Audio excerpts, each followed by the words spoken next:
do have the member for Point-a-Pierre, David Lee, and of course the Shadow Minister, UNC Shadow Minister of Energy. Pleasant good evening, sir. Good evening, Mikee K. Let me apologize to you and your show for not being on time.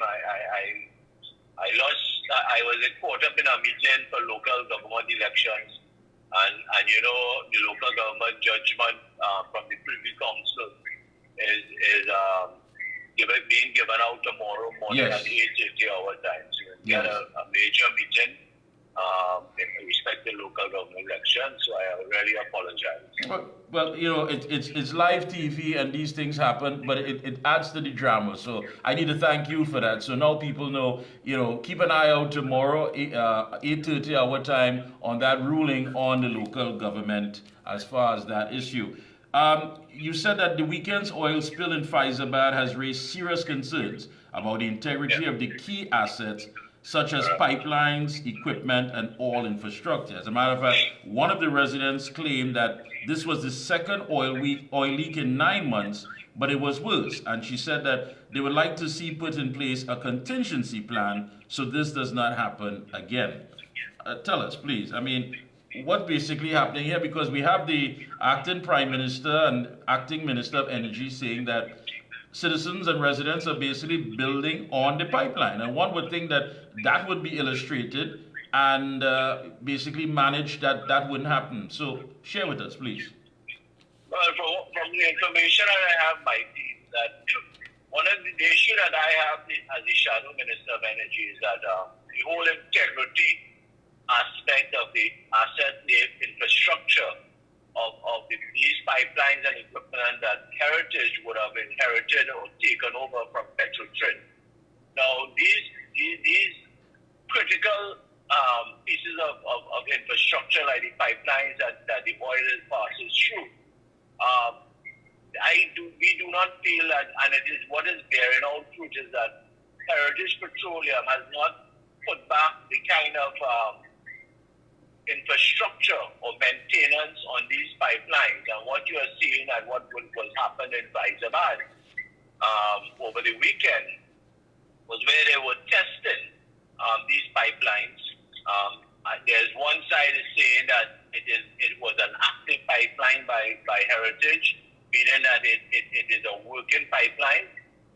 The people who have built over that pipeline or close to those pipelines are saying that those pipelines have been condemned for years by Petrotrin when they were in charge. But what really happened is that they were doing some testing of these pipes, and really and truly the pipes failed. And what you saw happening was a leakage of oil seeping up through these pipes into the ground, from the ground to the properties of the people, and then the environmental aspect of the safety and the smell. From what I understand, the families presently, Heritage have them in Paria Street Hotel. Yeah. And some decision has to be made by Heritage to show some compassion to the families, whether or not they're going to be relocated, or some decision has to be made legally with these families of their safety. Now, the issue for me, Mikey, is that while it might happen in Faizabad, from what I understand, there are a lot of other communities that might have built over certain pipelines. And I don't know, and I hope not, because I hope not as a citizen of Trinidad and Tobago, that we don't see something like this happening in another part of the south part of Trinidad, where because of the failure of these pipelines and the integrity of these pipelines, you start to see certain things happen. Now, maybe this is not the first time in Faizabad. One would remember last year in February in Gayelle, right? In the Mayaro area, where in the forested area, while nobody was living there, but those pipelines failed by Heritage. And what happened was that there was a huge amount of oil spillage, and the odor, the smell, started to affect the comedium wire. So while when we have the issue like what we had in Faizabad, as bad as that, but still, what it tells the country, it tells us that the infrastructure is failing. As there is a concerted effort, and rightly so by Heritage to produce oil and for the betterment of the citizens of Trinidad and Tobago to generate revenue for the country, yeah, right? But you mentioned something quite interesting in your press release, that the very said weekend when Heritage's billion-dollar profit was announced, this incident took place. And you said, is it that Heritage lacks the proper asset maintenance personnel as was once hired at Petrotrin? Now, that in itself raises a very serious issue, because we've had things that have been compromised as far as safety, and we saw what happened to the divers. Very unfortunate incident there. And many of the companies that was doing the asset maintenance contracts have basically been bought out by individuals who've had no history of the business and understanding of the business. Now, is it that they don't match up to the criteria that was once there as far as all the safety procedures, and is safety being compromised just to show the bottom line that Heritage is doing well? We are on the same page with that, Mikee K, and it's a very great comment. I like how you put it across, and we're on the same page with that. And my release had said, basically, are we compromising the safety aspects of the country? Because these pipelines run throughout the entire. So that are we is Heritage compromising the safety of citizens for the no pun intended, for the mighty dollar? Yeah, and that's something that really and truly, to the expense of certain communities in the Southland of Trinidad and Tobago. All right, so that is our feeling as the opposition. What we hope, and as the MP for Faizabad, Dr. Lakamburo, we had some discussion about it because he visited the area, and then he told me that where you heard the acting. You're coming in and out. I don't know if you're moving, so if you want to perhaps just stay with yourself. Go ahead. Dr. Lakamburo visited the area, right? And he's yet to see that he is saying to me that he didn't see this garage that is alleged to be built over the pipeline. So go ahead. But the bottom line, Mikey, is that you are seeing certain things developing because there is also oil spillage in Woodland last year, right? Mm-hmm. Again, the whole integrity aspect of the infrastructure that I think is being neglected by this present company, Heritage Petroleum, and the certain protocols and safety issues that Petrotrin used to take, because you had a union, you had a bargaining unit, OWTU, that ensured that there were certain safety issues for the workers were in place. Now, one has if you look at the whole Paria incident, you would have, and you followed the whole commission of inquiry, one would have seen that there were a lot of the labor or personnel that was hired came from a private company, right? And so they got around the whole unionization by hiring labor outside of Paria. And I want to feel that also holds true for the Heritage labor force.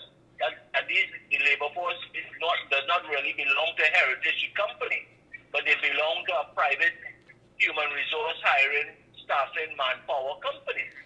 But let me ask you, Mr. Lee, is there any way that we can go back and look at the criteria that was there before, as far as all the safety procedures, all the rules, everything that was there? Are there inspectors that can say, listen, these new companies, because again, there are new companies with no proven track record, no history of being in this business, that are now operating. Is there any way that we can enforce those rules, those codes that was there before?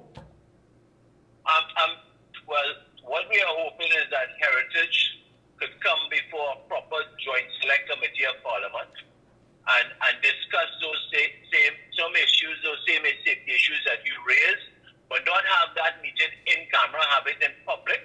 And maybe one of the other aspects is we could either bring the OWTU as a bargaining union gentleman that was in charge of Petrotrin at the time, to see what they had in place, but the bottom line, Mikee K, is that I really hope and I pray that it is not a ticking time bomb that we are on with heritage and the infrastructure of what was once Petrotrin. Before you go, and you did mention, of course, tomorrow, 8:30, the ruling of the local government matter. Somebody sent me a message and said, they're going to be locked on, glued on, whatever is coming out. Why do you feel there's such great excitement as far as whether it be a local or general election at this point in time, where people seem somewhat to exhale or waiting to exhale? Why do you think that's the situation? I think the country is waiting to exhale. I love that slogan. So whatever election that is due, whether it is the local that is due now, we feel very confident that the ruling might go in the favor of Ravi Balgobin, right? We feel very confident of that, and then we hope that based on that ruling, if we are successful, that the local election is called based on that, because it was an illegal activity that took place by this present government, and we hope the government, if the ruling goes against them, that means that Ravi Balgobin would have won at the Privy Council, that the government of Trinidad calls that local election immediately, and so that the country can at least have an election to exhale and to stain their finger and to send a clear message to this government that enough is enough. All right. Any closing comments to your constituents or the good folks who are out there? Go right ahead. Thank you, my dear. I want to say I represent a great constituency of Point-a-Pierre. I know we have been going through some trying times since the shutdown of Petrotrin in the Point-a-Pierre and the refinery. Even certain aspects of Point Lisa that we have had closures and affected the livelihood of Point-a-Pierre. And I say to them, stay strong. We will get through this. And, let us hope that there's election, and let us send a clear message to this present government that it's time to exhale them